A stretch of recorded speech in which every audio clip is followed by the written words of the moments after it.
Good evening, ladies and gentlemen. We'll call to order the August 16th, 2023 meeting of the Council of City of Springdale. I would ask that you rise for the Pledge of Allegiance, remain standing for an invocation, and we will have a moment of silence afterwards. I pledge allegiance to the flag of the United States of America and to the republic for which it stands, one nation, under God, indivisible, with liberty and justice for all.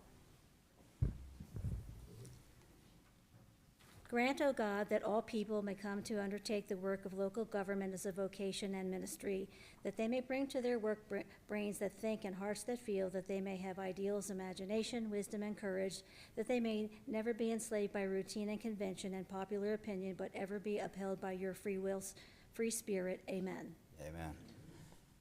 Just take a moment and honor and I guess take note of the loss of Detective Richie Toison. So we'll have a moment of silence, please.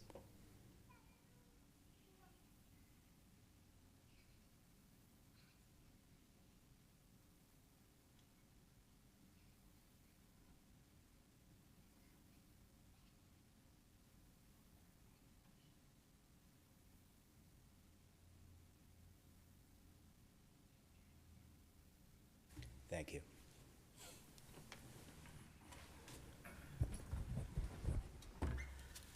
All right, Ms. McNear, we do roll call. Mr. Anderson? Present. Mrs. Gantes? Here.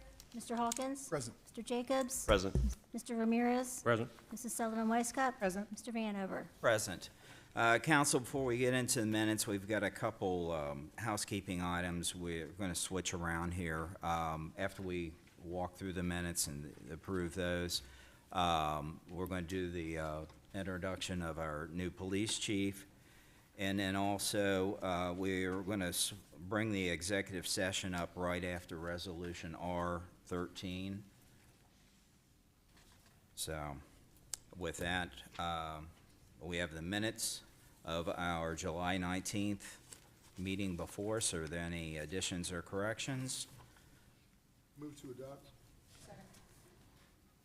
All right, second discussion.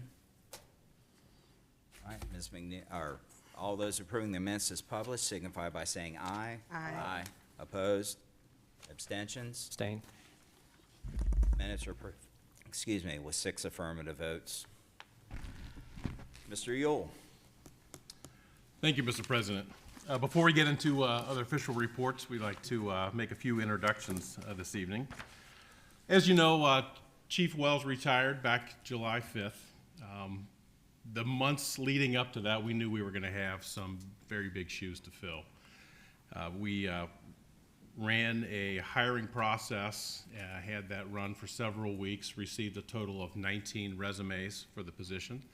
Out of those 19, we moved 9 folks forward to sit through first-round interviews. After the first-round interviews, we brought 3 candidates back for second-round interviews, involved the police command staff. Mr. Jones and I had several meetings with different officers and divisions of the police department to find out what it was they wanted in their next leader.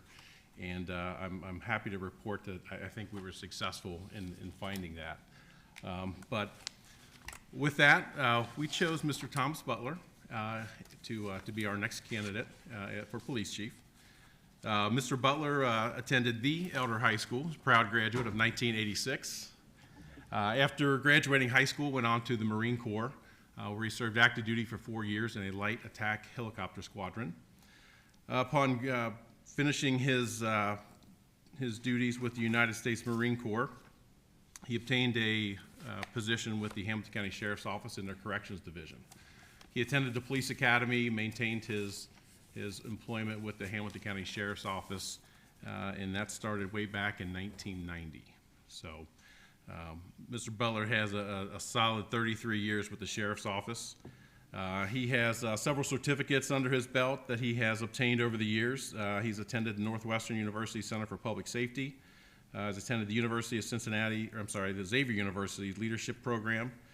He is a graduate of the Eastern Gateway Community College, where he obtained his associate's degree, and he is currently enrolled in Central State University working on his bachelor's degree. With that, I would like to ask Mr. Thomas Butler to join me up here and Mayor Webster to come forward, and we will do your swearing in. Okay, I'd just like to say a couple words before I get the ceremony here. This is the third police chief that I had the pleasure to swear into this city, and very proud of the prior two, and I'm sure I'm going to be very proud of this one here also. Nice to see all of you folks out here tonight.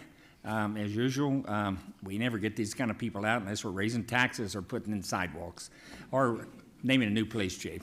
So anyway, I'm very pleased to make this this appointment, and with that, I will come down to the podium here, and we will swear in our new police chief.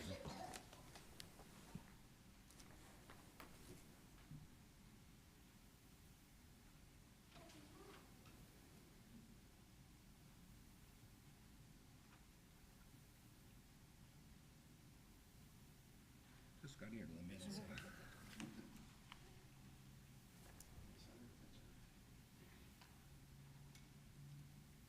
Mr. Butler, would you please raise your right hand and repeat after me?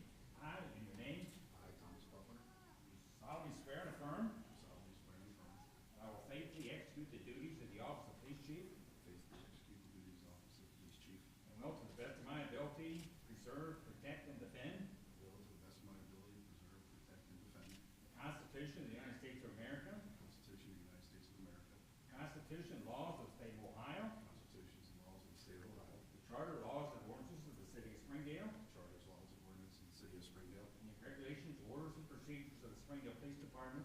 regulations, orders, and procedures of the Springdale Police Department. So help me God. So help me God. Congratulations, Chief. When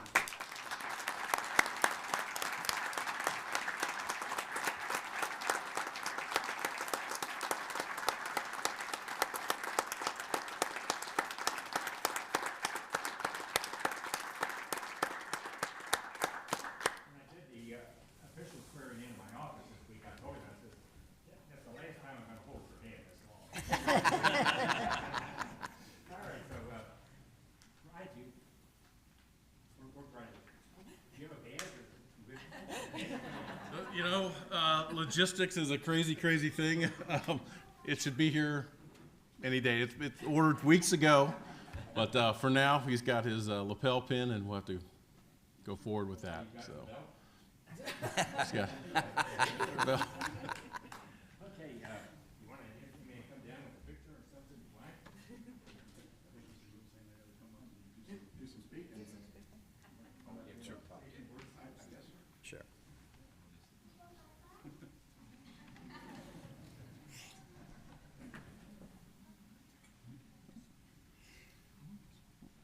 What's your family?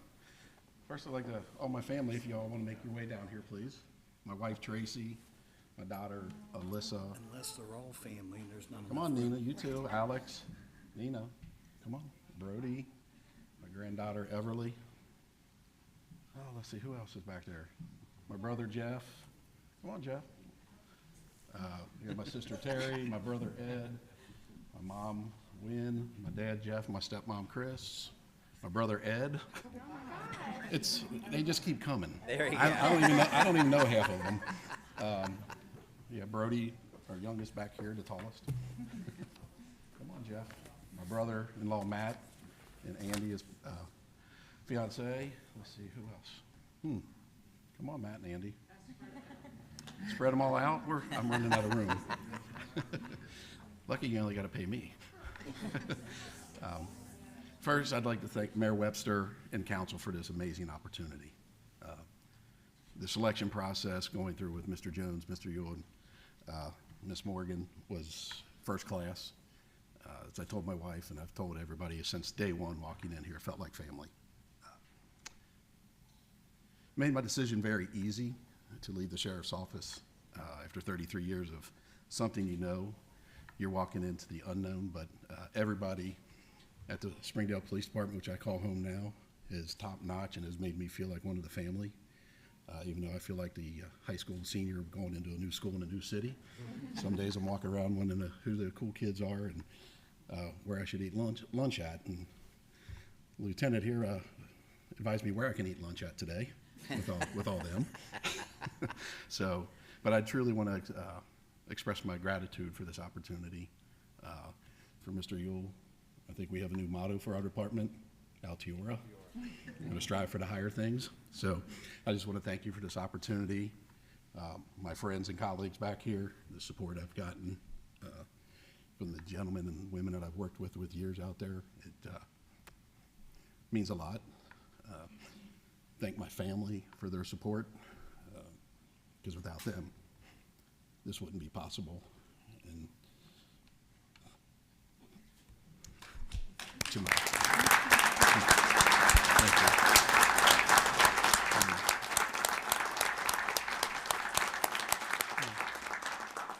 you. And a special thanks to my wife. Without her, this wouldn't be possible. The baby wants to go bye-bye, so I guess my time has ended. So again, thank you, and I look forward to serving Springdale and being part of this great community. Thank you.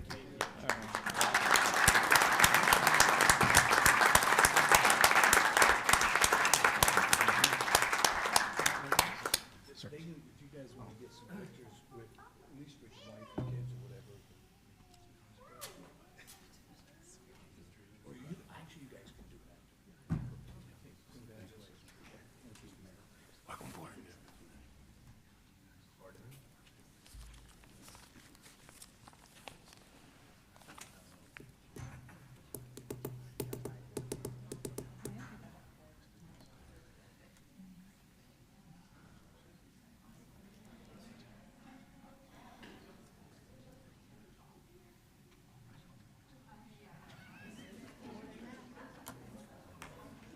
Tom, I think we ran them all off. Yeah.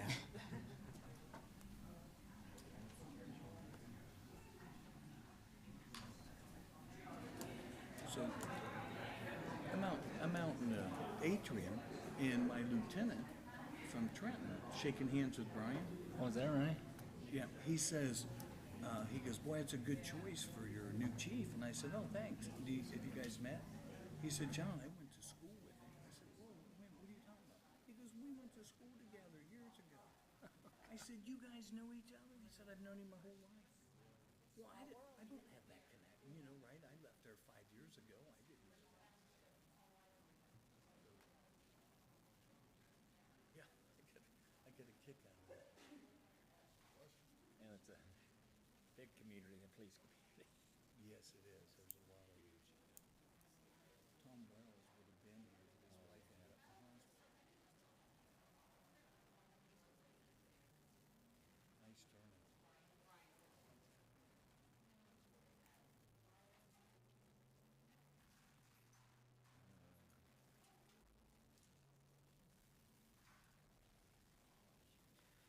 All right, at this point, we'll start into our committee and official reports. First off this evening is Civil Service Commission, Mr. Coleman.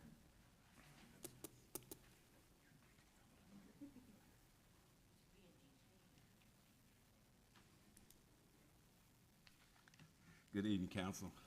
Mr. President, I was just saying to Mr. Yule that I thought Chief Stanley was going to stay here in order to introduce the fire captain. Yeah. But he skipped out on me, so that's okay. The Springdale Civil Service Commission did meet on August the 3rd, and present was myself, Mrs. Darby, Mrs. Nienaber, along with Mr. Yule and Ms. Morgan. At that particular meeting, we noted the following report and updates. For the Building Department Administrative Assistant position, there were 97 applications that were received for that position, and interviews are ongoing at this time. For the Firefighter 2 EMT, Firefighter 2 Paramedic position, 10 applications were received to date. And again, this is a continuous process, as I indicated before, through the National Testing Network. So individuals will go and sign up with the National Testing Network, pay for the application, and have their name in the queue indicating interest. For the fleet mechanic position, there were 7 applications that were received, and that position is still open, and it will continue to be open until filled. Likewise, with the patrol officer position, there were 15 applications received to date. 11 of the tests were conducted through National Testing Network, again, for the continuous process that I've indicated previously. And again, that keeps the process moving forward. The police corporal promotion position was filled by Patrol Officer Derek Setters, so he is now the corporal for the Springdale Police Department.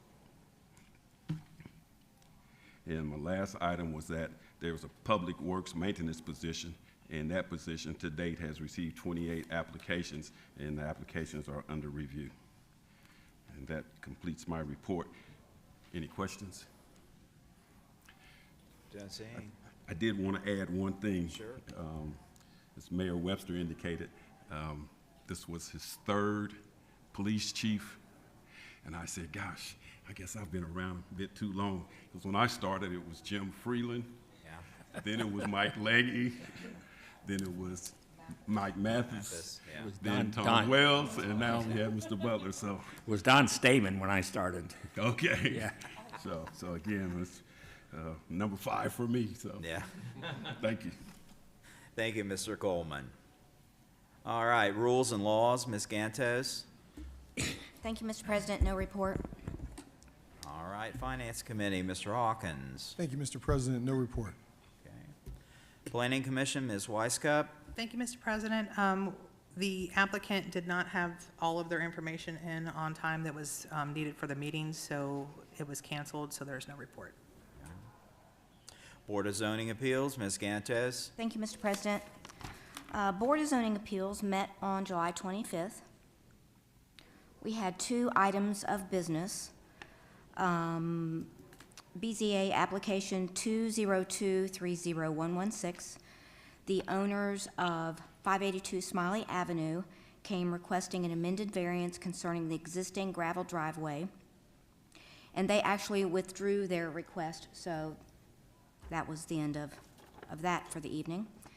The next item was a public hearing, BZA application 2023-0484.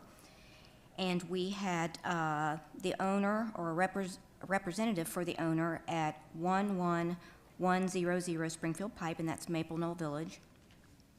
They came asking for 2 different variances. I think I mentioned last time that they're building a pickleball court, and it's really cool. It's beautiful. They came back to that they needed a couple of more things to make that whole area where the pickleball court is work. So they were requesting an increase of light levels of 34-foot candles for the new proposed pickleball courts. That was approved with a 6-0 vote. And the second variance was for an additional ground sign to be placed in the front of this whole new redeveloped area. It was beautiful. We also approved that with a 6-0 vote. So the thing of that, we had a couple of residents that live in Maple Knoll, and the points they made were very valid, that none of that can be seen from Springfield Pike. So the residents were in favor. We agreed.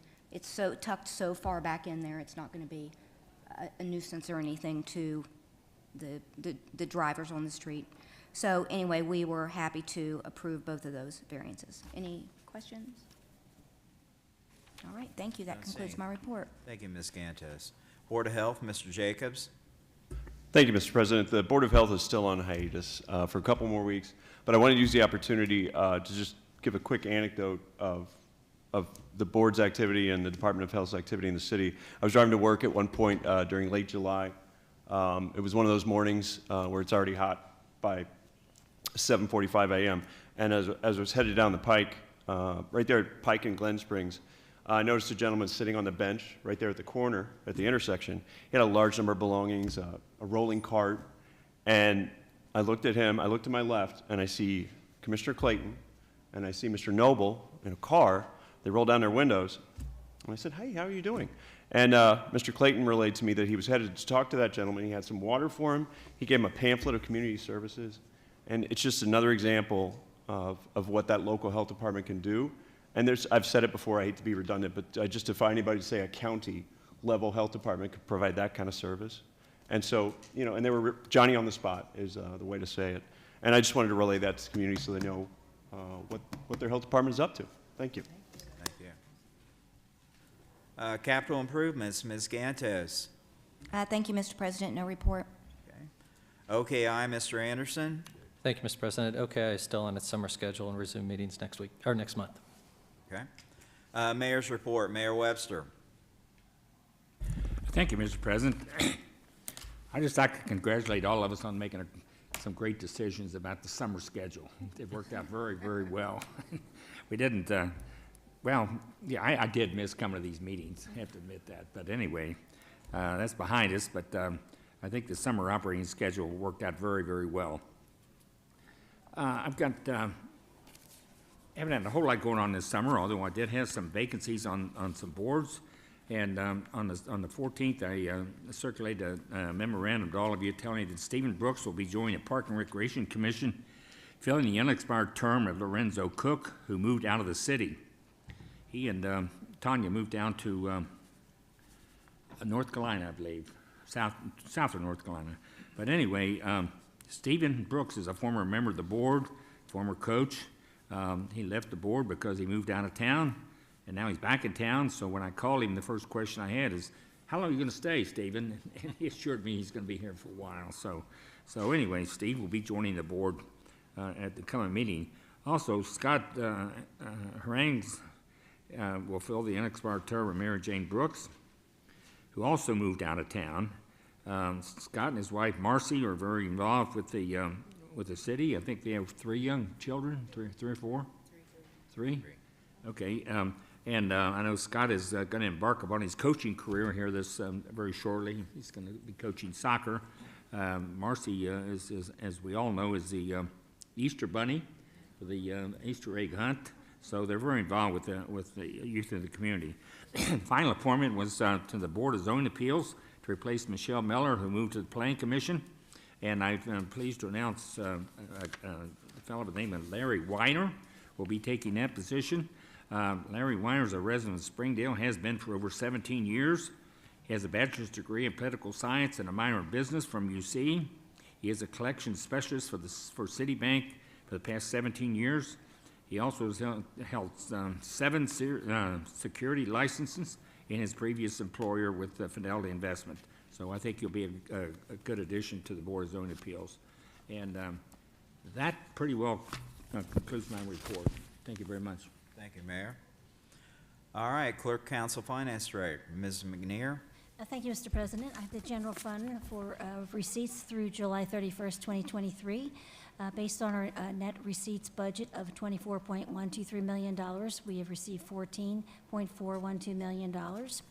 And we have, those are based on 5 general fund receipt sources, which are earnings tax, real estate taxes, paramedic services, local government funds, and transient tax for a subtotal of $13.297 million, which is 92% of the receipts. Also, for the general fund, on the expenditure side, through July 31st, 2023, based on a net expenditures budget of $24.108 million, we have spent $12.333 million, which is 49% of the budget.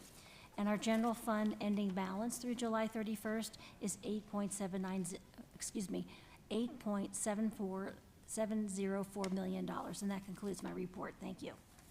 Thank you. All right, Administrator's report, Mr. Jones. Thank you, Mr. President. First, I just want to congratulate Chief Thomas Butler and his family.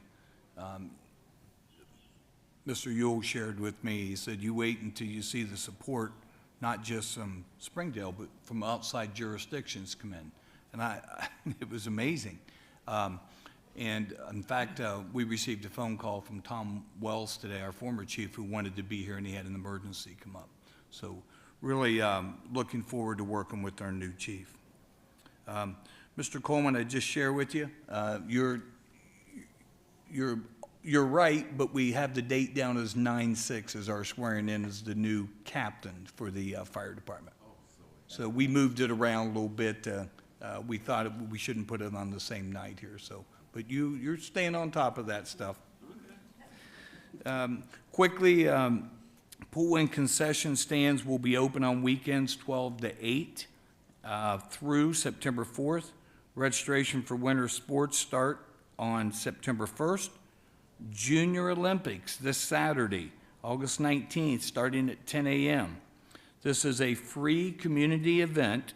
It's for ages 10 and under, and we will compete in 8 competitive events. And there will be a magic show at 11:30, and in addition, there'll be prizes awarded at noon, and those prizes will involve first, second, and third place. So that's it this evening. Thank you. All right, thank you. Mr. Yule, do you have anything else? Nothing, President. All right, thank you. Law Director's report, Mr. Braun. Thank you, Mr. President. No report. Okay. Engineers report, Mr. Riggs. Thank you. So we're making quite a bit of progress with construction over the last month. The East Crescentville Road Improvement Project, that project is substantially complete. There's only a few punch list items remaining, so that will fall off our report next month. The Northland Boulevard Reconstruction Project, we had a right-of-way kickoff meeting with ODOT on July 18th, and we provided updated title reports to the right-of-way consultants on August 3rd. So we're getting started on acquiring all the needed right-of-way and easements for that project. The State Route 4 Urban Paving Project, where the contractor is tentatively scheduled to begin placing the final asphalt next week on the 20th. Hopefully that's still a go. But the idea is to have all the construction complete by the end of the month, August 31st. The State Route 747 Urban Paving Project, we had a pre-construction meeting on July 27th. Well, ODOT did actually on July 27th. At that time, the contractor said they were looking to install the signage this week, then work beginning sometime late August, early September. The Sheraton Lane Reconstruction Project, it's dragged on a little bit due to utility conflicts, but all work is expected to be complete by August 21st. Then the Crescentville Road State Route 4 to 747 Improvement Project, the Butler County Engineers Office did award that and issued a notice to proceed on July 17th. The project is, work is beginning late August or early September. Then the newer project, the Tri-County Parkway Sidewalk Extensions, hopefully we'll have a resolution presented next month, maybe at the first meeting evening. And that's all I had. Mr. Riggs, the second warehouse that's going in the old GE Park. On the east side of that mound that separates Heritage Hill from the development, there's been, as I'm sure you're aware of, some water flooding issues, and they were supposed to go in and increase the depth of that swale. And I know the second building is getting quickly completed, and before that equipment moved out, I wanted to make sure that we address that issue. So if you'd check with them and stay on it. I don't know the construction schedule of Building 4, but I do know that the drainage issue, they were going to put a swale and help drain that along the toe of that, I guess, embankment. That was approved as part of the construction plan. That was a condition they had to meet for us to approve the plan. So I know it's going to happen. I just don't know when. Yeah. Well, I know that second building is all 4 walls are up, and I have to compliment because there's a construction project in Sharonville, similar, smaller scale, but same construction, and we had our project, the 4 walls and the structural steel in place, and they're still getting the walls and the steel in place there. it's like, we got a good crew, because they just blew through that, because the front building's already dressed out, and, you know, they're working on that back building. So a tip of the hat to the contractors on that, because they got us through. So,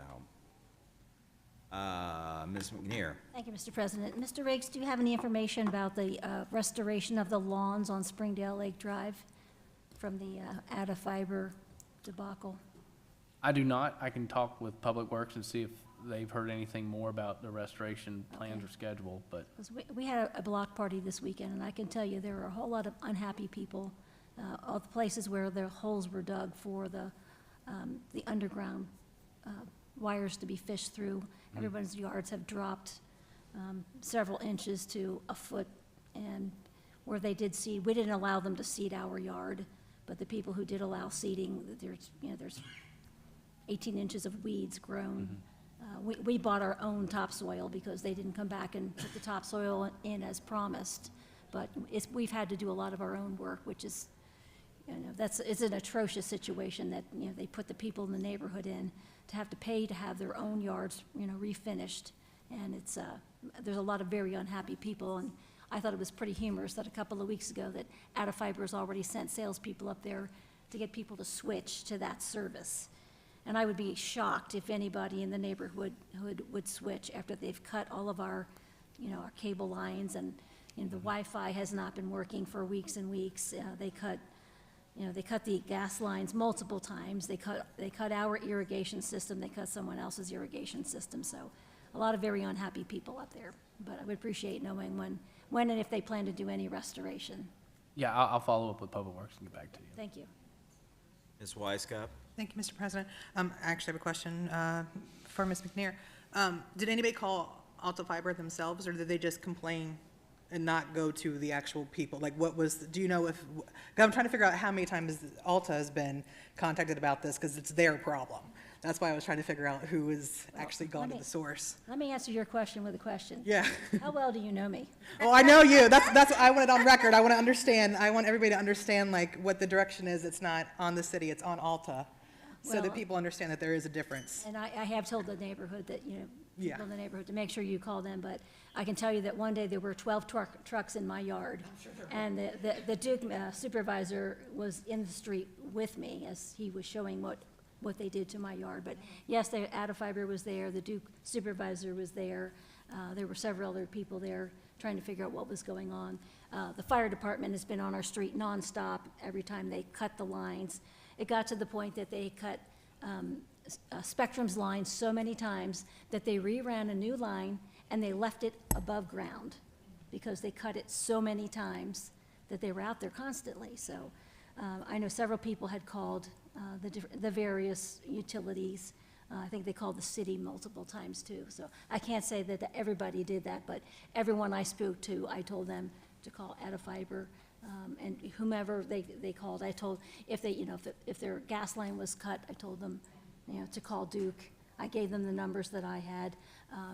You know, we were reimbursed well, not by Duke, but by their third-party sub for the irrigation system for what they did, the damage that they did. I was surprised they did it as quickly as they did, but they did reimburse for the damage because we had to have an emergency repair job done on it, so. But it's been a mess and a lot of unhappy people, and, you know, we had a very nice yard. We spent a lot of time and a lot of money to make it a very nice yard, and it looks terrible. All I kept thinking the whole time this was going on is, what if you had a child who was gonna get married in your yard and you were planning a big tent wedding, and you have to look at that mess, that damage that was caused by something that we didn't want, we didn't ask for, and it was shoved down our throats. But we're not happy at all about it. Thank you. All right. Rental Committee, Mr. Anderson. Thank you, Mr. President. No report. Okay. Communications, Ms. McNear. Nothing this evening, Mr. President. Thank you. All right. At this point, we'll go to communications from the audience. Is there anybody in the audience like to address council?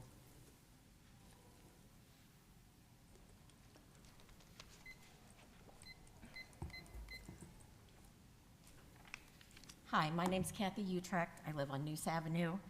I didn't attend the council meeting in June, but I did watch it. And I'm one of the people that the mayor called minions, and I was very offended. I attended 2 BZA meetings as moral support for a friend. I didn't know Mr. Anderson before I went to that meeting. I didn't even know him after the meeting. But yet I get called demeaning names by an elected official. That's very degrading, disrespectful, and unprofessional. I wanted to come in July, but I was on vacation when you had your meeting. So I didn't attend, but I watched. And the mayor said that you had to earn respect. I've lived in Springdale for 42 years. My husband and I participated in the adult sports. When we had children, we started helping. I coached girls softball for 8 years. I coached volleyball for 4 years. I worked at swim meets all the time. I was active in Fry's. For those of you who don't know, that's what SYB is now. I was a Girl Scout leader for 10 years. I was a Cub Scout leader. And yet I get called demeaning names and I don't earn respect. All 4 of my children have worked for the city at some point in time. Sharon Castleman, God rest her soul, one time asked me if I had more children, and I said, why?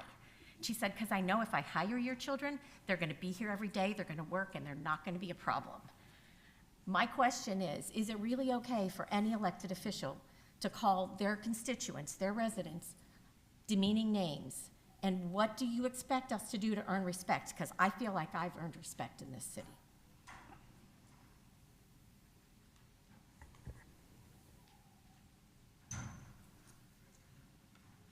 Well, I'm glad at least I got to say what I wanted to say, and I'm glad you heard me. I hope you think about what I have to say, and that we don't have elected officials who call their constituents demeaning names in a public meeting. Thank you very much.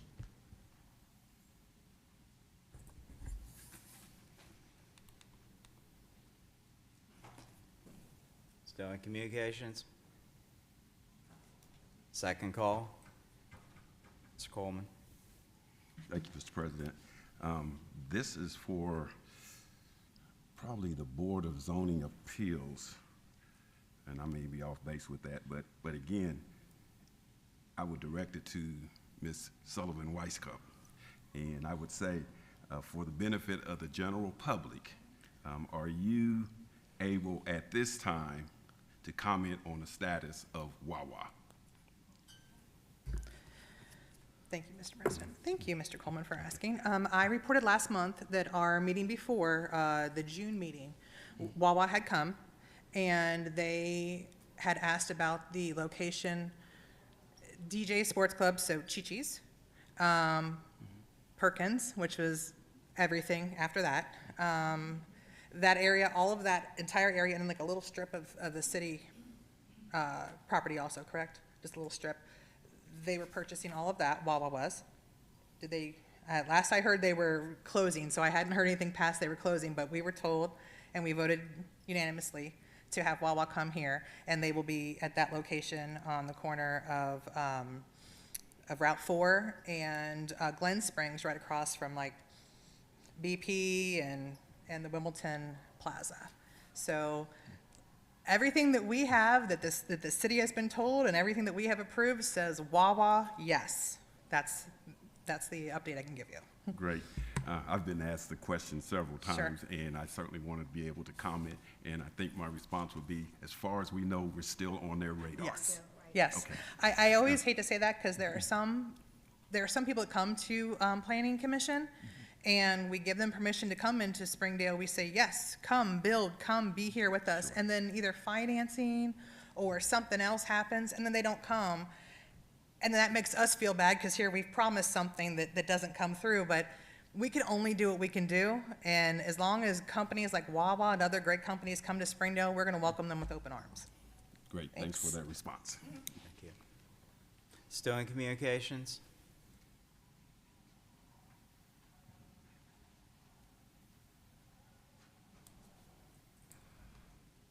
While we're waiting, I'll just mention that we did receive construction permit submittal for Wawa. So it was just civil only. They have not submitted a full application package, but that just came to me yesterday. And I can also add that our office has been reviewing documents related to the transaction.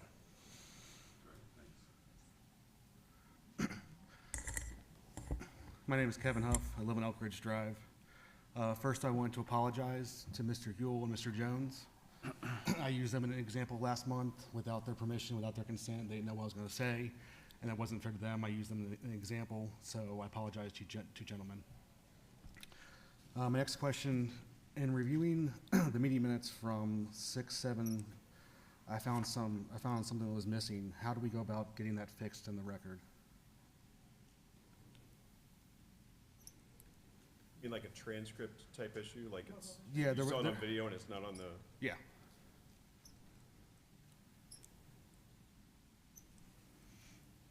I know it was approved, I just don't know how we get, do we need to go back and amend that, or how does that get fixed?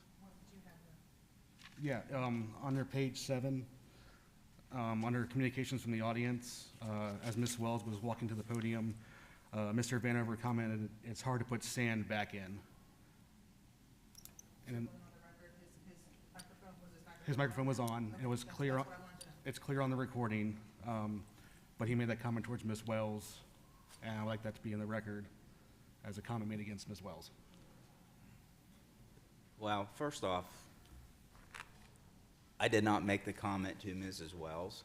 I made the comment to one of my co-counsel people up here, because the original device I had, my grandchildren put a crack in it, and that was a comment about, well, it's hard to put sand back in.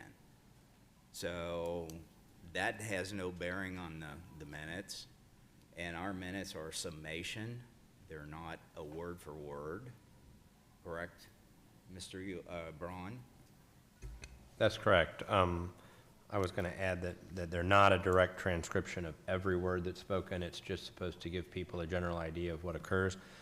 But I would also point out to his point that it is in the full discretion of council what they include and don't include in the minutes when they approve them, and or don't approve them, or they amend them. So. Okay. My next question was, these are kind of procedural questions. Mr. Deal's resignation last month was handled under old business. Why was that handled under old business versus new business? I don't think it was brought up previously in meetings.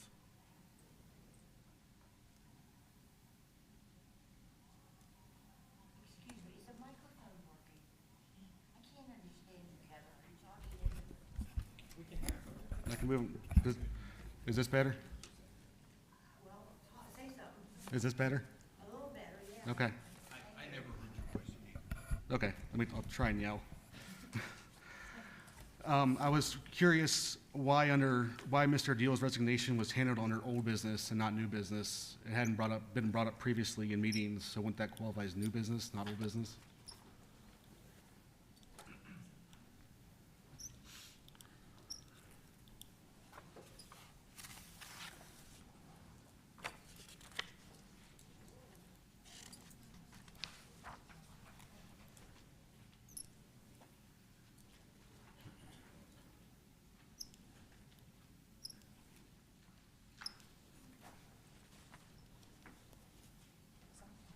Ms. Gantes? Are you just asking because you want to know how that works? Yeah, I'm just. And who like lines the things out on the agenda? Yeah, just procedurally how because it wasn't on the agenda, so I was curious how it ended up on old business versus new business. I thought it would have been new business as it was new to the council meeting. So this is not about what it said, it's just you want to know how it got there? Right, yeah. Got it. Mr. Anderson? Thank you, Mr. President. I'd have to go back and review the minutes on that. I can tell you, when we're sitting up here, a lot of times when we go through old business and new business, the President of Council asks if there's old business, new business, and there's been several times where, something will come up during old and we'll say, oh, I know we should have done this earlier, can we cover it now?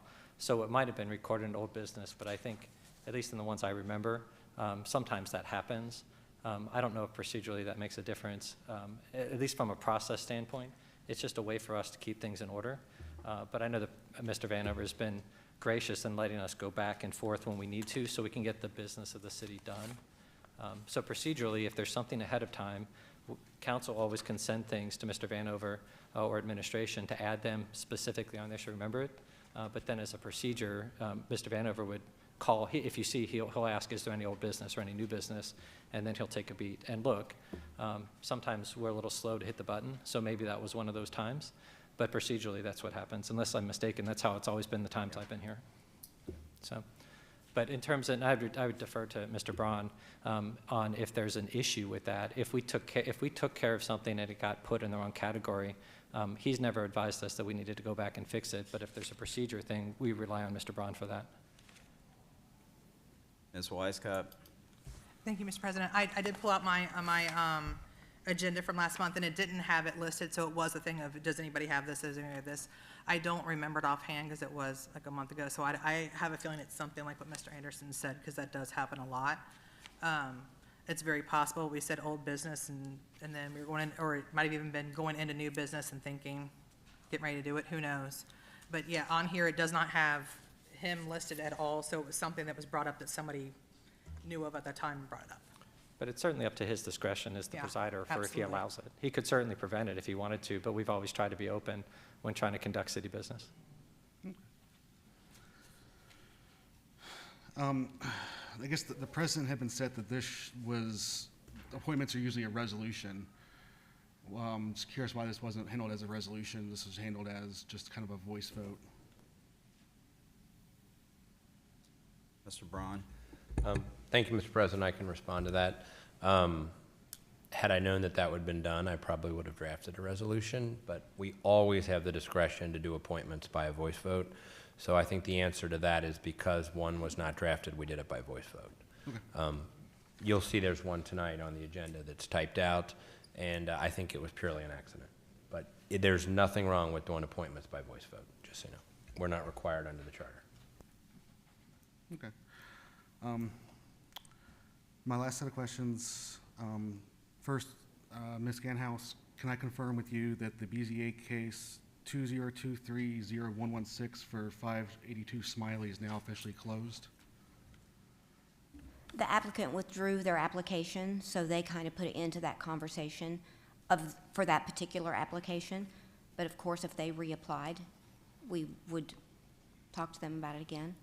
Okay, I guess is it closed to the point where we can ask questions about it now? Because I was told before that because it was an open case, I was not allowed to ask questions. Or I don't know the answer to that, Mr. Braun.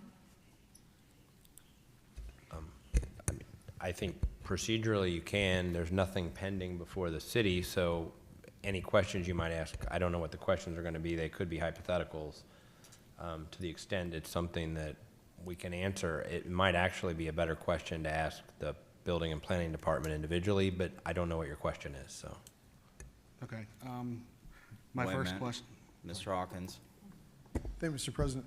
The only thing I would say, I know you'd had some questions before that I think involved some of the executive session stuff. And so even though the issue is closed, nobody could answer questions about executive session unless that gets released. Right. Mr. Jacobs? Thank you. I don't want to be too picky, but it wasn't that you couldn't ask them. It's that members of council didn't feel comfortable answering them because it was an ongoing matter. And I think sometimes those word choice matters. Right, I guess it wasn't proper for them to answer my questions. I understand. My first question was, under what authority did Mr. Lamping call the special meeting on the 6th of June?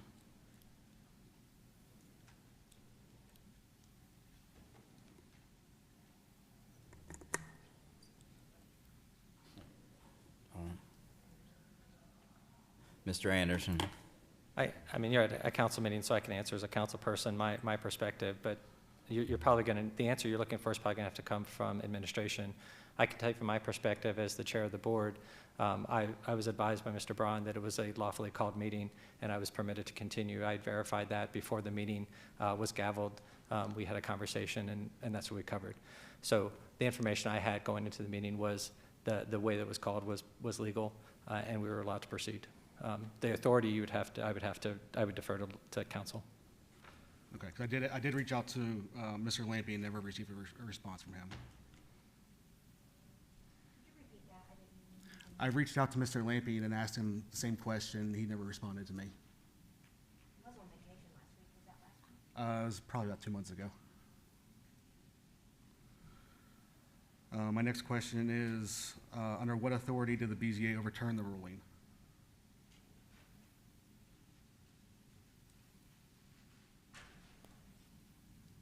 Mr. Anderson?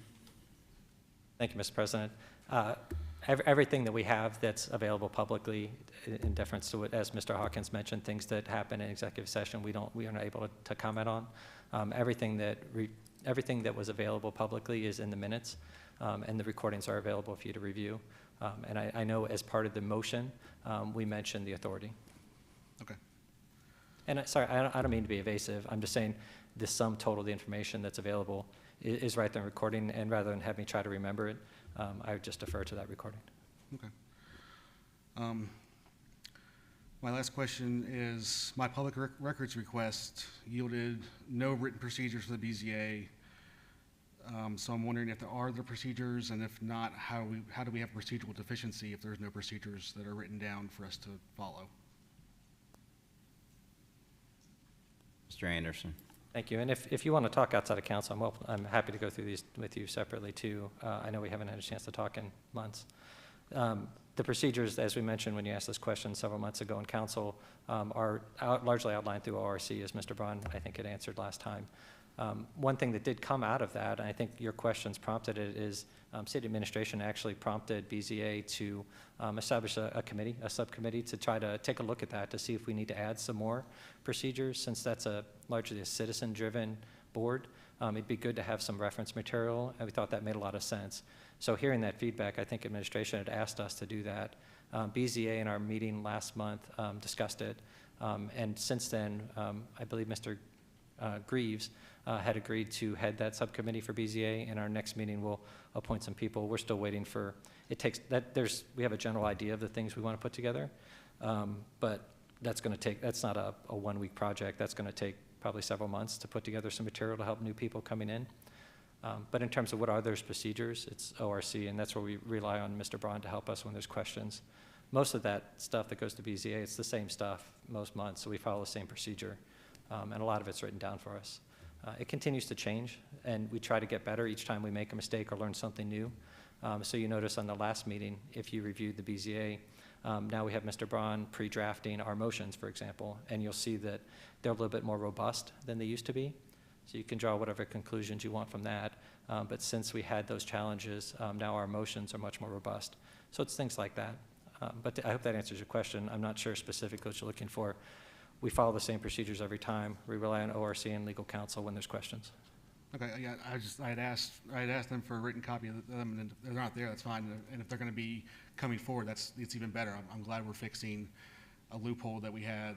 It's not that they're not there. It's just there's not like a binder that says this is how you run a BZA meeting. It's a combination of ORC and Robert's Rules of Orders for how meetings happen in Springdale.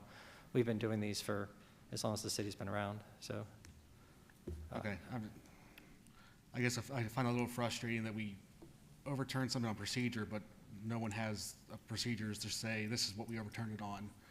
So we said there are procedures. It's just not a binder. Like it's not like a how-to binder. So in that meeting, we referred to ORC for what those challenges were.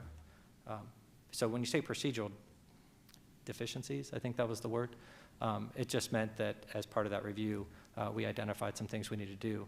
Something that I've heard Mr. Vanover say in our meetings before is everything we do up here, we can fix it if we make a mistake. We're all human, and a lot of, as BZA especially, even though it's quasi-judicial, there's things we have to follow that are formal, but we're still just community residents and we're doing the best we can.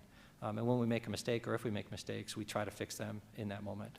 So in this case, there was something that was identified and we addressed it. Okay. And I'm happy we're fixing that. You had mentioned that it's just a citizen group that does this, and maybe that binder for them would be better to have so we don't run into this again. I'm trying to prevent another issue where, oh, you're approved, good job, and then, oh, wait, no, you're not, and you have to go through the process again. So to make it easier on the members and the public to understand what's going on, maybe in the future we can look into that. It was a difficult session. That's all I have. Thank you, guys. Okay, still in communications?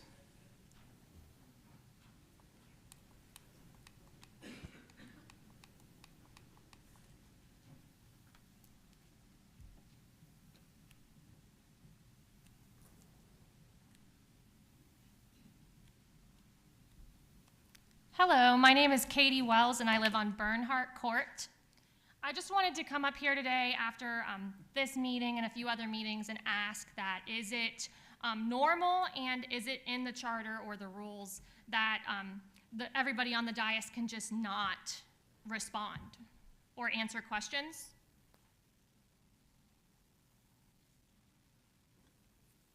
Mr. Jacobs?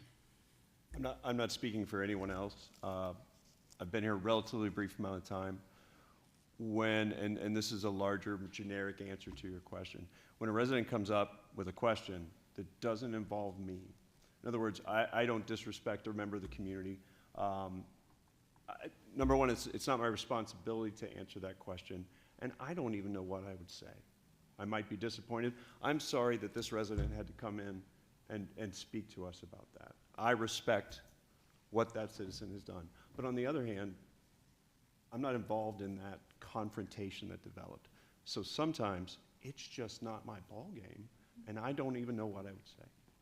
And that's a generic answer. I know each individual situation can be different. Sometimes we literally just don't know the answer, and that happens. Thank you. I definitely respect that. Thank you. I appreciate it. Yeah. Mr. Hawkins? Thank you, Mr. President.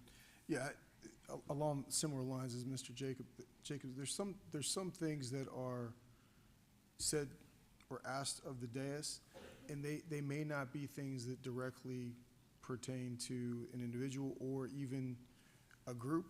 If you asked the dais, why did council vote to approve such and such ordinance, administrative staff's not gonna be able to answer that question. If you ask council about something regarding administration, we're not gonna be able to answer that question. I think everybody, if somebody calls me and asks me a question, I'm always happy to talk to anybody about anything. And if it's something that I'm directly involved in, I'm gonna answer the best of my ability. If it's something I'm not, I can probably point you in the direction of where you can get that answer. But if somebody's silent, it's not because they don't necessarily care about the question or the people answering the question, but it may not pertain to that individual, and that may be why they're not answering it. Thank you. Mr. Anderson? Thank you, Mr. President. I would just add. Can you stop my time, please? Thanks. I would just add to that. I know I end up answering a lot of questions because I feel like when there's an opportunity to, you deserve that as residents when you come in. I've been here on this dais for about 5 years. Before that, I had the opportunity to be in the well and speak to council. And I had the experience where no one responded, and it was very disheartening. So one of the things that I took out of that was whenever there was something I could add or share, I tried to do that while still respecting the lanes that Mr. Hawkins mentioned. We just had a number of questions that came up about administrative procedures and legal procedures. I could answer some of those because I'm on BZ and I can talk about what I did. But when you start talking about administrative procedures, you talk about rec center municipal facilities, that's squarely in the domain for administration. And what we're trying to do here in conducting city business isn't always answering those questions, and they're better served directed directly to Mr. Jones, Mr. Yule, and that side of the dais. So I just want to say, I personally have always felt that, but that's not always the case. So if there's not something to add, I think what you see is not that people don't care. They just don't have something to add, and they feel like it's not in their lane. So I just don't have that filter, I guess. Okay, perfect. So for administration, is there something that says you guys don't have to answer the administrative questions?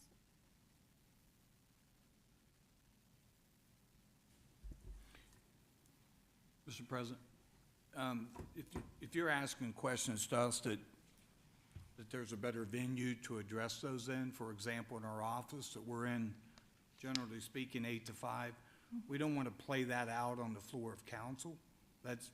We don't think that's the right place to do it.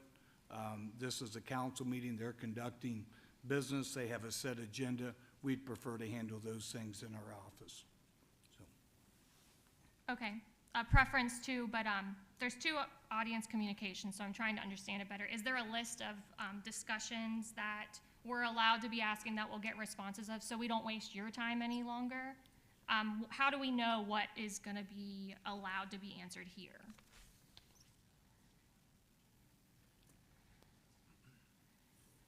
Mr. Anderson?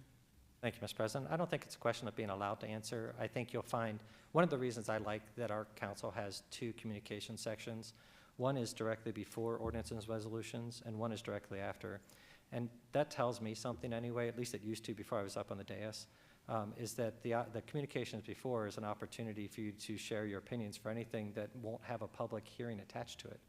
You're certainly welcome to share any of your views on the city in either communication section. You don't have, there's not a restriction on that. But I always like to look for those communications beforehand, or in things that, as a resident, you would care about for the resolutions that are coming, so I could think about that, or if there's a point in there, because not everything has a public hearing. And then having that opportunity afterwards, that's after we've conducted our business and talked about things and debated things, and then you have an opportunity to share your views on what did we miss, or what can we do better or fix. So from a council standpoint, those are the type of communications I think are valuable. And again, it's not, you're not restricted in what you say in those communications sections. And I would defer to Mr. Braun if there are restrictions. But generally speaking, you can tell us about your experiences in the city that we should care about or know about at either time. But I think what I'm hearing from administration is administrative questions are probably best directed to them in the administrative timeframes. Just know, I mean, this is a city council meeting, so we try to focus on that side of things, not necessarily the inner workings of administration. And I don't know if I'm speaking too much for you, Mr. Jones, but that's what I got from it. Okay. Mr. Braun? Thank you, Mr. President. I think, Ms. Wells, you make a good point, which is it's public comment time, which means that anyone can talk about, quite frankly, any topic. Rule 30 and our rules kind of outline that, and as you know, we've recently adopted some rules that kind of do limit a little bit what people can say, meaning that there's a civility rule. But you can bring any topic or question that you have at all times, but I would always remind people that in the rules, one thing I notice is it's for the public to interact with council, not necessarily council to interact, but to Ms. Weisskopf's point, or maybe it was Mr. Hawkins, anytime we can accommodate from the dais, we try to do so. You'll often hear me say I'll have to get back to council because I can't always answer something on the fly. But to Mr. Jones's point also, there are times when perhaps sending you information or having ordinances or books in front of us makes it easier. But it is primarily for you as a citizen to voice to council what's on your mind. Perfect. Mr. Hawkins?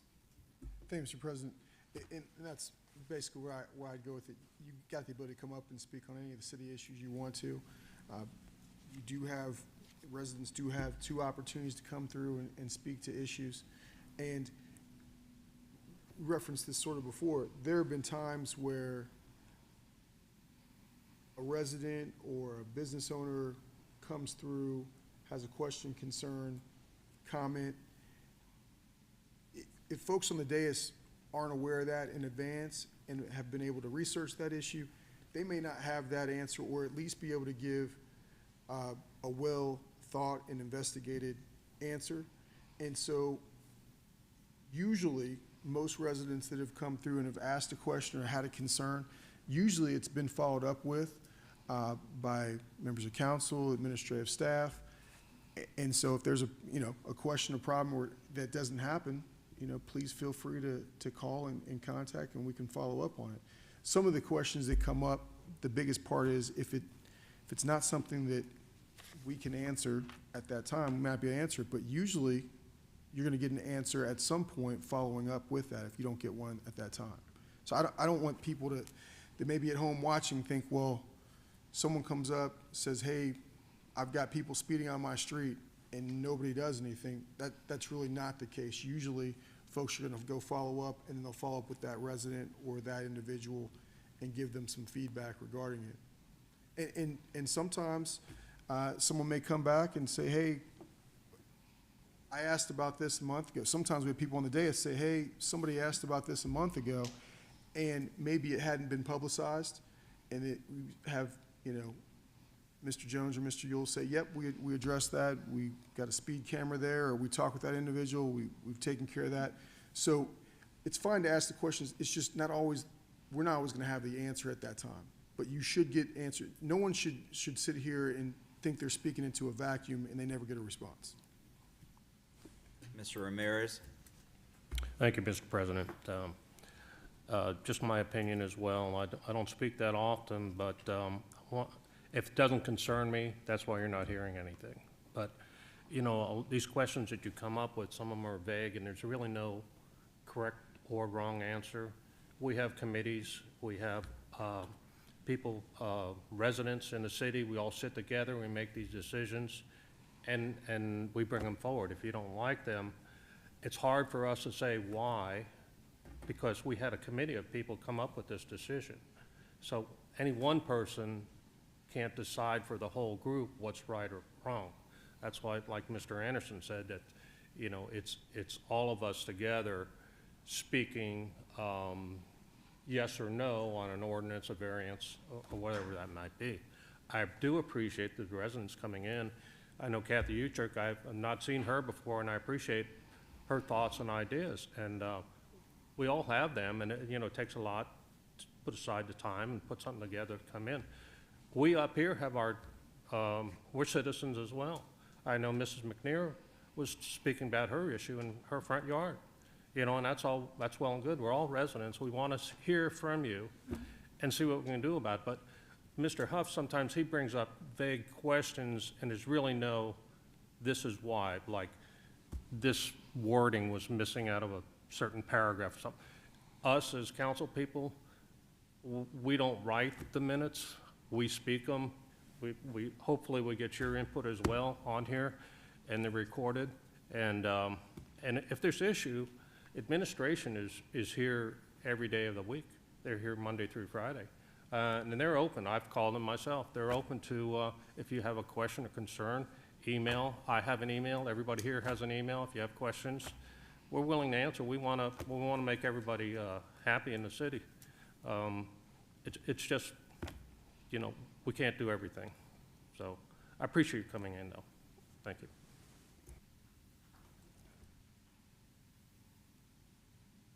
Thank you, guys. I do respect the input, and I appreciate it a lot and the clarification. I think for myself and others, we get kind of frustrated, especially the last few meetings. It seems like we have a lot of silence. And there's been a few good points brought up from numerous officials up here. I know most of you are elected. Some of you are district representatives, so you represent your district. Some of you are at-large representatives, so you represent the entire city. And when you have numerous people that live in this city that are being treated so poorly by people on the dais, I think it's important that we do not hear silence from our elected officials. Even if it's not someone who lives in your district, you represent the city of Springdale. And what people have experienced is absolutely unacceptable. And I think the silence is deafening, and it's a mistake. Because once upon a time, and it's not verbatim, but Tom Vanover brought up that if you cared, you would be here. And I do not agree with that at all. And as you can see, people are watching, and they watch you sit in silence. Thank you.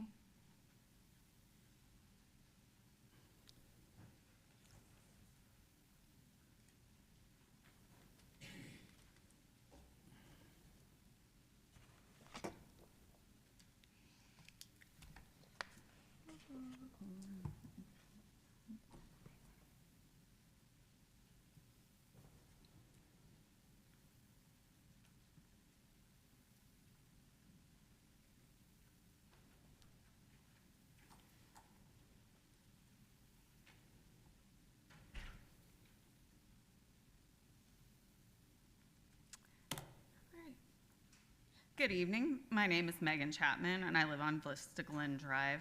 Mr. Mayor, last meeting, you asked what we want. I'm not sure if you weren't listening or you just didn't want to hear what I had to say, but I feel as though I've made myself perfectly clear. I am always seeking accountability and transparency. My friends also asked last meeting for respect, and I will clarify on their behalf, as well as mine, that we are looking for respect of our humanity. We're not looking for any respect of any whatever authority you think we may or may not have. We're asked to be treated with kindness and compassion. I'm here to speak truth to power, whether or not you like what I have to say. And it is unequivocally unacceptable the way myself and my friends have been treated by the mayor. Name-calling is something done by emotionally immature people who don't know how to respond to perceived challenges to their perceived authority. Mr. Anderson is not a puppet master. He is an incredibly kind and caring member of this council and an asset to this community. I am no one's minion. I am a concerned citizen, and so are my friends. President Vanover, it is your responsibility to preserve decorum and keep meetings to council business. By these standards, the mayor's remarks at the June 21st council meeting should not have been allowed. That was not the first time you have failed to preserve the decorum of council, and I doubt I can trust it will be the last. Mr. Braun, what recourse do we have when the president of council fails to maintain the decorum of council?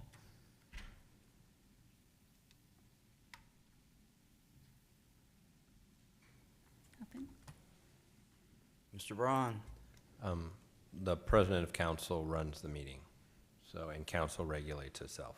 Council regulates itself. Mr. Jacobs? This is kind of a generic response, because I know it's obvious to anybody that's been paying attention. Citizens have brought concerns to this dais, and they don't feel like they've been addressed. And as that continues on, it's a dance of just bitterness, and walls have been built. And I hate to cut down right to it, and you're intelligent people, and you know this. Ultimately, the answer to your question is the ballot box. And I know that involves, waiting sometimes and things like that. It's not a great answer, but ultimately that's what it is. If I could snap my fingers, if a resident asks a question and no one up here intends to answer it, and especially if it's directed at either council as a body or at administration, my preference would be that somebody would at least say, I don't intend to answer that question. I think that's civil, but I can't make other people do that. It has happened, but that was over pretty quickly. So it's a stalemate, and I think we all know that. And so ultimately, the ballot box is, I think, the answer to your question. Thank you. Mr. Hawkins? Thank you, Mr. President.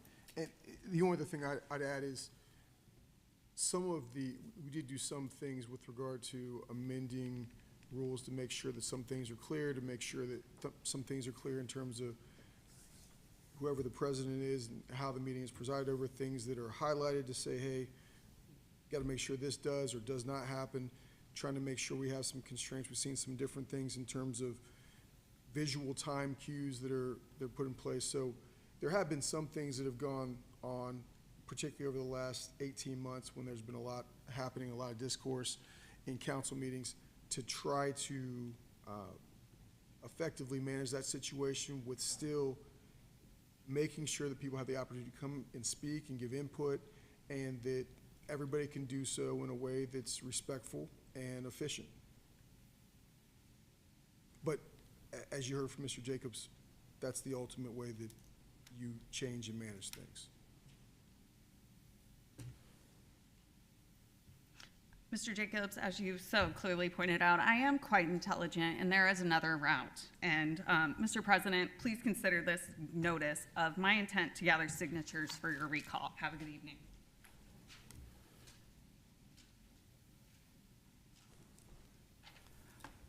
Still in communications from the audience? Second call? Third and final call, we'll close communications from the audience. At this point, council will move into ordinances and resolutions. And first off this evening, we have ordinance number 33, 2023. Ms. McNear, when you're ready.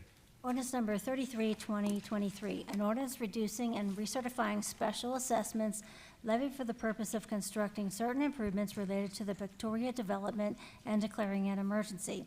Whereas pursuant to a petition filed by the owners of the benefited properties dated July 27, 2006, the petition, the Council of the City of Springdale Council, by passage of the resolution number 11, 2006, adopted August 2nd, 2006, has declared the necessity of acquiring and constructing the improvements described in such resolution, and has adopted the assessments with respect to such improvements prepared and filed with the Clerk of Council Finance Director, and by ordinance number 41, 2006, adopted on August 2nd, 2006, determined to proceed with said improvements, and whereas in accordance with the petition, the improvements identified in such resolution and ordinance, the improvement have been acquired and constructed on behalf of the City of Springdale in cooperation with the Port of Greater Cincinnati Development Authority, the Port Authority. And whereas pursuant to Chapter 727 of the Ohio Revised Code, the City of Springdale, the city, has authorized the assessments be levied and collected for the improvements. And whereas this council, by ordinance number 42 2006, adopted this August 2nd, 2006, levied special assessments against benefited properties and certified said assessments to the Hamilton County Auditor for collection. And whereas a tax increment and special assessment financing cooperative agreement entered into by and among the city, the property owners, and the Port Authority, the cooperative agreement dated October 1st, 2006, requires the assessments be reduced in accordance with the cooperative agreement, which includes reductions for the amount of service payments in lieu of taxes collected pursuant to Section 5709.42 of the Ohio Revised Code and other available funds. And whereas the city has received the report of the administrator as defined in the cooperative agreement detailing the amount of service payments in lieu of taxes and other funds to be available during 2023 and 2024 for the purpose of making debt service payments and indicating the amount by which the special assessments to be collected should be reduced for the 2024 collection year, the administrator's report. And whereas this council determines that the assessments previously levied and certified to the county auditor for the 2024 collection year should be reduced and recertified in accordance with the administrator's report. Now therefore be it ordained by the council of the city of Springdale, Ohio, members elected thereto concurring. Section 1, that the assessments of the cost and expense of the improvements plus the administrative expenses which were previously certified for the 2024 collection year by this council to the Hamilton County Auditor's Office for parcel numbers and in the amounts as set forth in attached Exhibit A, which is incorporated by reference and which shall be reduced and recertified to the Hamilton County Auditor and shall be levied and collected for collection year 2024 in the amount set forth on attached Exhibit B and Exhibit C, which documents the special assessments activity from 2007 to 2024 and is included for informational purposes only. Section 2, the Clerk of Council Finance Director is hereby directed to deliver a certified copy of this ordinance to the County Auditor within 15 days after its adoption and on or before September 11, 2023. Section 3, that it is found and determined that all formal actions of this council concerning and relating to the adoption of this ordinance were adopted in an open meeting of this council, and that all deliberations of this council and any of its committees that resulted in such formal action were in meetings open to the public in compliance with all legal requirements, including Section 121.22 of the Ohio Revised Code. Section 4, that this ordinance shall be an emergency measure necessary for the preservation of the public peace, health, safety, and general welfare, and shall, subject to the terms of Article 2D, 3D of the city charter, be effective immediately. The reason for said declaration of emergency is to need to document and declare the reduction of assessments and the recertification of the revised assessments related to the subject property. All right, council, for the reading of ordinance 33, 2023, it does include an emergency clause. What is your pleasure? Motion second, discussion? Seeing no lights, Ms. McNear, poll council. Mrs. Sullivan Weisskopf? Aye. Mrs. Gantos? Aye. Mr. Anderson? Aye. Mr. Hawkins? Aye. Mr. Jacobs? Aye. Mr. Ramirez? Aye. Mr. Vanover? Aye. Ordinance number 33, 2023 passes with 7 affirmative votes. Next up, we have ordinance number 34, 2023. It likewise includes an emergency clause. Ms. McNear, when you're ready.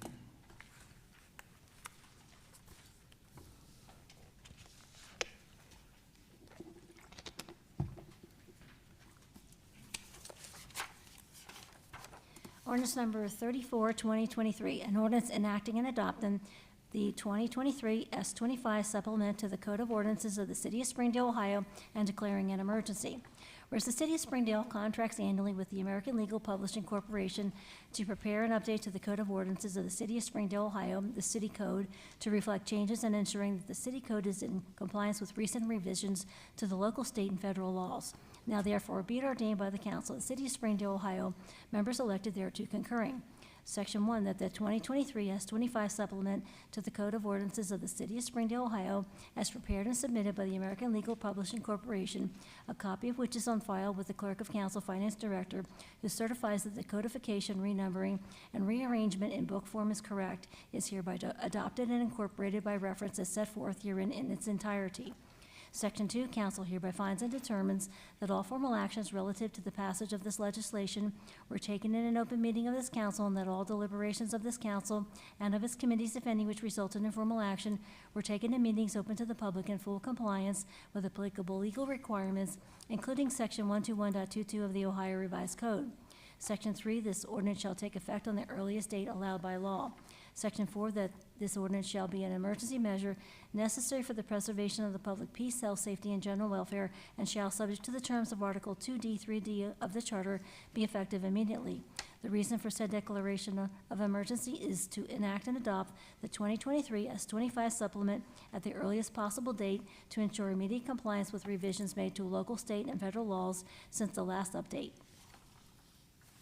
All right, council, for reading of ordinance number 34, 2023, it does include an emergency clause. What is your pleasure? Move to adopt. Motion second, discussion. All right, Ms. McNear, your poll council. Mr. Jacobs? Aye. Mrs. Gantos? Aye. Mr. Anderson? Aye. Mr. Hawkins? Aye. Mr. Ramirez? Aye. Mrs. Sullivan Weiscup? Aye. Mr. Vanover? Aye. Ordinance number 34, 2023 passes with 7 affirmative votes. And next up, we have Resolution R-12, 2023. Ms. McNear, when you're ready. Resolution number R-12, 2023, a resolution authorizing the filing of continuing disclosures with the Municipal Securities Rulemaking Board related to the March 2017 street improvement bonds. Whereas as a part of the issuance of the $8.2 million of street improvement bonds in the March of 2017, the city has a continuing disclosure requirement under the Securities and Exchange Commission Rule 15C2-12, and whereas this rule requiring that certain disclosures be made annually to the Municipal Securities Rulemaking Board under the Electronic Municipal Marketing Access System, EMA, and whereas the filing required to EMA is an update to certain information and tables that were originally included as part of the official statement document from the bond issue and must be made to EMA by September 1st, 2023. Now therefore be it resolved by the Council of the City of Springdale, Ohio, members elected thereto concurring. Section 1, that council has reviewed the annual information filing for fiscal year 2022 as set forth in Exhibit A attached hereto and incorporated herein by reference, and hereby authorize the city to file such continuing disclosure with the Electronic Municipal Market Access System.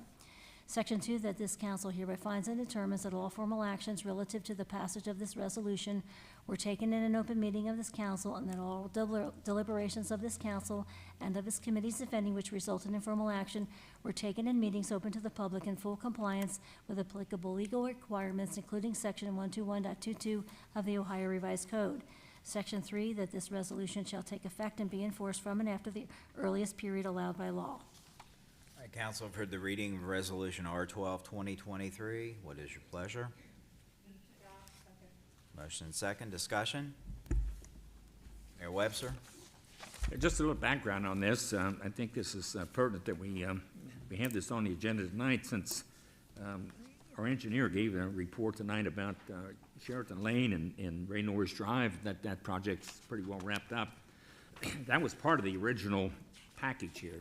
In 17, we put together a comprehensive package of, we did a comprehensive inventory of our streets, residential streets, and came up with a whole list of them. There were a lot more than 8.2 million. That's what we end up selling bonds for, 8.2 million. And the Sheraton Lane and the Ray Norris Drive were in that initial inventory for streets to be done. We decided to pull that out because we knew there would be some substantial development taking place on that site, and we didn't want a new road damaged. So we pulled it out, got the price down to 8.2, something we thought we could afford, and so we sold the bonds, and those bonds are we're almost halfway through. It's a 15-year issue. The last payment is, I think, 2031. But anyway, by pulling the Sheraton out, we end up getting it built for free, in effect, because the developers asked for a TIF, which was approved. So they included the new road, the cost of the new road, and that was in excess of $1.5 million, I think. Sean, was it not? Yeah. So we end up getting that free. So it was really a brilliant, it was luck that we pulled that out, and we ended up getting it free. So that's all my. All right. Seeing no more lights, Ms. McNear, you poll council. Mrs. Gantos? Aye. Mrs. Sullivan Weiscup? Aye. Mr. Anderson? Aye. Mr. Hawkins? Aye. Mr. Jacobs? Aye. Mr. Ramirez? Aye. Mr. Vanover? Aye. Resolution R12, 2023 passes with 7 affirmative votes. And next up is Resolution R13, 2023. Ms. McNear, when you're ready. Resolution number R13, 2023, a resolution authorizing the city administrator to file an application with the Ohio Public Works Commission for local transportation improvement program funds and/or state capital improvement program funds related to the Northland Boulevard reconstruction project, and authorizing the mayor and clerk of council finance director to execute all contracts and other documents related to the project. Whereas street and road repairs are a priority for the city of Springdale, the city, and whereas the Ohio Revised Code allows for the issuance of Ohio Public Works Commission OPWC funds for fiscal year 2025, round 38, and whereas the city will be applying for funding under OPWC as part of the District 2 Hamilton County allocation for infrastructure repairs and improvements. Now therefore be it resolved by the council of the city of Springdale, Ohio, members elected thereto concurring. Section 1, that the city administrator is hereby authorized and directed to file an application for Ohio Public Works Commission funding for fiscal year 2025 for local transportation improvement program funds and/or state capital improvement program funds related to the Northland Boulevard reconstruction project, the project. Section 2, that the council for the city of Springdale, City Council, does hereby endorse and support the city's application for OPWC funds for infrastructure repairs and improvements related to the project. Section 3, that if OPWC funds are awarded to the city, the mayor and the clerk of council, finance director are authorized to execute all contracts and other documents implementing the project. Section 4, that the city hereby requests that the Ohio Public Works Commission to consider and fund this application for the project. Section 5, that the city council hereby finds and determines that all formal actions relative to the passage of this resolution were taken in an open meeting of this council, that all deliberations of this council and of its committees, if any, which resulted in formal action were taken in meetings open to the public in full compliance with all applicable legal requirements, including Section 121.22 of the Ohio Revised Code. Section 6, this resolution shall take effect at the earliest period allowed by law. All right, council, have heard the reading of Resolution R13, 2023. What is your pleasure? Move to adopt. Second. Motion second, discussion. All right, Ms. McNear, you poll council. Mrs. Sullivan Weiscup? Aye. Mrs. Gantos? Aye. Mr. Anderson? Aye. Mr. Hawkins? Aye. Mr. Jacobs? Aye. Mr. Ramirez? Aye. Mr. Vanover? Aye. Resolution R13, 2023 passes with 7 affirmative votes. Ms. Weiscup? Thank you, Mr. President. I would like to make a motion that we go into executive session pursuant to Ohio Revised Code Section 121.22G4 to review negotiations or bargaining sessions with public employees concerning their compensation or other terms and conditions of their employment. Got a motion, do I have a second? Second. Second, discussion. Administration, we anticipating action coming out? Yes. Okay. All right, Ms. McNear, poll council, going into executive session. Mrs. Sullivan Weiscup? Aye. Mrs. Gantos? Mr. Anderson? Aye. Mr. Hawkins? Aye. Mr. Jacobs? Aye. Mr. Ramirez? Aye. Mr. Vanover? Aye. Council will now retire to executive session.